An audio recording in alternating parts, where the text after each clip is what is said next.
Maraming salamat po. Ang bait niyo naman po, bata. Walang anuman po. Kawawa kasi kayo. Bakit kaya ang tagal? Baka pagtalikod ko, doon na nila ibibigay yung times. Wala, 1,000 yung binigay. Akala siguro niya vlogger tayo. Ang tagal naman. Vlogger ba talaga sila? Yan kasi yung napapanood ko sa YouTube eh. Bakit wala pa? Tara Marian, sakto na to.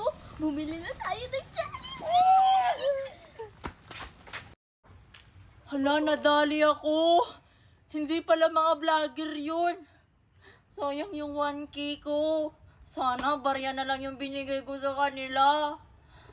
Tanga-tanga ko naman.